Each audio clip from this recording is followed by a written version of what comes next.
صلی اللہ علیہ وآلہ وسلم صلی اللہ علیہ وآلہ وسلم۔ اعوذ باللہ من الشیطان اللعین الرجیم، بسم اللہ الرحمن الرحیم۔ الحمدللہ الذی نور قلوب المؤمنین بانوار محبت العلویہ وجعلنا من المتمسکین بولایت مرتضویہ وہو خلیفۃ الرسول ووصی الرسول ومطیع الرسول بابیدرۃ الرسول زوج بنت الرسول الذی هو ذو القرنین عانی الحسن والحسین قیل له فی شان خلقہ ضربۃ علی یوم الخندق افضل من عبادۃ الثقلین صلوات اللہ صلی اللہ محمد وعلی محمد واجل فرد والبین۔ سب سے پہلے تو تمام مومنین کو، تمام سننے والوں کو، تمام ماں بہنوں کو، تمام بھائیوں کو، تمام بزرگوں کو ذاکر اہل بیت سید محمد فہد زیدی کی جانب سے عید مبارک۔ عزیزان محترم، پروردگار کے فضل و کرم سے ہم اپنے روزے رکھ چکے ہیں، رمضان کا مہینہ گزر چکا ہے اور آج ہماری عید ہے، روزے عید ہے آج، اور ہم سب عید کی نماز پڑھ کر اپنے گھر آ چکے ہیں۔ عزیزان محترم، کیونکہ ہمیں اپنے ہر خوشی میں اہل بیت کو یاد رکھنا چاہیے ہے اور ان کا تذکرہ ضرور کرنا چاہیے، اس لیے مجھے یہاں عید کے حوالے سے کچھ خوبصورت سے واقعات یاد ہیں اور وہ سنا دیتا ہوں۔ عزیزان محترم، ایک روز مدینے میں ایسے ہی ایک عید تھی، سیدہ کا گھر تھا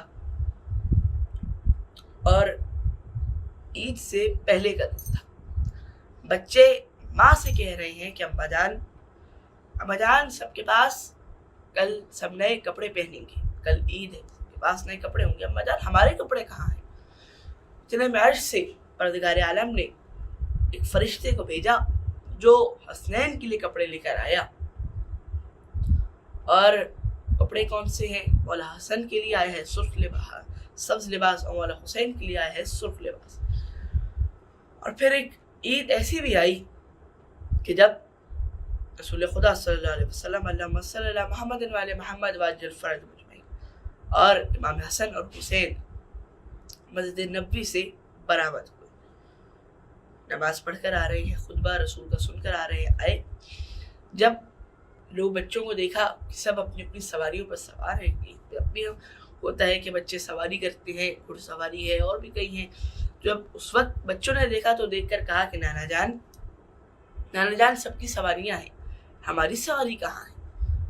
رسول خدا فرماتے ہیں ٹھہر جاؤ۔ رسول خدا خود جھکے اور کہا بچوں ہماری پشت پہ سوار ہو جاؤ۔ بچے پشت پہ سوار ہوئے۔ پھر اس کے بعد کہا نانا جان سب کی مہار ہے، ہماری مہار کہاں ہے؟ رسول نے اپنی زلفیں آدھی حسن کے ہاتھ میں دی، آدھی امام حسین کے ہاتھ میں دی، کہا بچوں یہی تمہاری زلفیں ہیں۔ پھر کہا کہ نانا جان زلفیں تو ٹھیک ہیں، مہار بھی مل گئی، کہ نانا جان سب کی سواری کی آواز ہے، ہماری سواری کی تو کوئی آواز ہی نہیں ہے۔ جب رسول اللہ نے سنا تو رسول نے فوراً جواب میں کہا العفو، اور جدھر آپ نے 2 مرتبہ کہا ادھر عرش سے جبریل امین نازل ہوئے اور آ کر پروردگار عالم کا پیغام دیا۔ پروردگار یہ فرما رہا ہے کہ اے میرے حبیب ایک اور مرتبہ آپ الف نہ کہیے گا، کہ اگر آپ نے کہہ دیا ہم نار جہنم کو، آتش جہنم کو، دوزخ کی آگ کو ٹھنڈا کر دیں گے۔ سوچیے کیا مقام ہے رسول کا کہ جن کے 3 مرتبہ الف کہنے سے ہی پروردگار کہہ رہا ہے کہ رسول اللہ آپ نے اے حبیب اگر آپ نے 3 مرتبہ الف کہہ دیا تو ہم نار جہنم کو ٹھنڈا کر دیں گے، اور وہی نبی سواری بن رہے ہیں حسنین کی، امام حسن اور حسین کی۔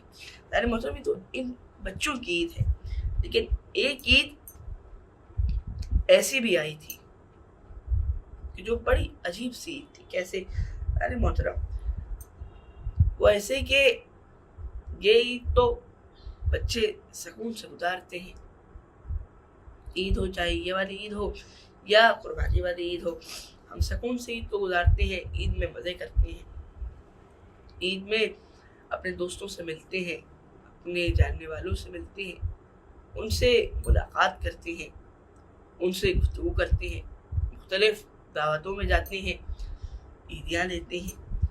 اور حسنین یا بی سیدہ کے گھر میں بھی عید پر کچھ ایسا ہی ماحول ہوا کرتا تھا۔ لیکن ایک عید ایسی بھی آئی کہ جو امام حسین نے نہ مدینے میں گزاری نہ مکے میں گزاری. جی ہاں، کہ ایک بڑی ہی تھی، عجیب عید تھی اذان محترم. جب اذان محترم امام حسین کو جناب مسلم بن عقیل کے جو آپ کے سفیر تھے اور ایک طرح سے آپ کے بھائی بھی تھے، ان کے شہید ہونے کی خبر ملی تو آپ نہایت رنجیدہ ہوئے. فوراً مولا عباس نے پوچھا کہ آقا کیا بات ہے، آپ رنجیدہ کیوں ہیں؟ سوچی عید کے موقع پر ہم خوش ہوتے ہیں، گلے ملتے ہیں، مولا حسین غمخوار ہیں، رو رہے ہیں. پوچھا کہ آقا کیا بات ہے؟ مولا نے روایات میں ہے کہ اپنی 2 انگلیوں کے درمیان مولا غازی عباس کو کچھ ایسا دکھایا کہ وہ تڑپ کر کہتے ہیں کہ مولا کہیں میری بہن کی مانگ تو نہیں اجڑ گئی؟ جانے محترم کچھ دیر بعد مولا جناب مسلم کی بیٹی کے پاس گئے، سر پہ اپنا ہاتھ رکھا، بیٹی کو پیار کیا. جانے محترم بچی کوئی عام بچی نہ تھی، بچی بھی وہ ہے کہ جو ہاشمی ہے، بچی بھی وہ ہے کہ جو کس کی بیٹی ہے؟ جو مسلم کی بیٹی ہے، جو عقیل کی پوتی ہے. بچی کون ہے؟ بچی وہ ہے کہ جو اس کے جد ایک طرح سے رسول خدا ہے. بچی وہ کون ہے؟ بچی وہ ہے کہ جس کا نسب رسول خدا سے ملتا ہے، جس کا نسب علی سے ملتا ہے، جس کا نسب ابو طالب سے ملتا ہے، جس کا نسب حسن سے ملتا ہے، جس کا نسب سیدہ سے ملتا ہے، جس کا نسب امام حسین سے ملتا ہے. ادھر امام نے سر پہ دست شفقت رکھا اور بچی کو پیار کیا. وہی بچی کہتی ہے کہ آقا امام حسین آج آپ ایسے کیوں پیار کر رہے ہیں کہ جیسے یتیموں کو پیار کیا جاتا ہے؟ سارے محترم امام حسین نے کہا جاؤ میری صندوقچی میں سے بالیاں لے کر آؤ. بالیاں لائی گئی. آپ نے بالیاں جناب مسلم کی بیٹی کو پہنا دی. جناب مسلم کی بیٹی نے وہ بالیاں پہن لی. لیکن وہیں ایک اور بچی بھی تھی جو کونے میں کھڑی سارا منظر دیکھ رہی تھی، سوچ رہی تھی اور سمجھ گئی تھی کہ جب باپ اس دنیا سے چلا جاتا ہے یتیمی کا پرسہ دیا جاتا ہے، بچی کو بالیاں پہنائی جاتی ہیں، بچی کے سر پہ ہاتھ رکھا جاتا ہے. بچی نے سوچا کہ میرے ساتھ بھی ایسا ہی ہوگا. لیکن جب شام غریب آئی تو اس بچی کو باپ کے مرنے کا پرسہ تو ملا، لیکن انداز عجیب تھا. باپ کے مرنے کا پرسہ کچھ ایسے دیا گیا کہ اس بچی کے منہ پہ تماچے مارے گئے، بچی کے کرتے کا دامن جلایا گیا اور بچی کی بالیاں جو باپ نے پہنائی تھی بالیاں نوچ لی گئی. جانے محترم آج ہم نے عید کے پہلے دن اہل بیت کا تذکرہ کیا، کیونکہ حکم ہے کہ اپنے ہر خوشی اور غم کے موقع پر اہل بیت کو یاد رکھو. اس لیے ہم لوگوں کا تذکرہ کیا اور انشاءاللہ کل بھی ہم اہل بیت کا ہی تذکرہ کریں گے.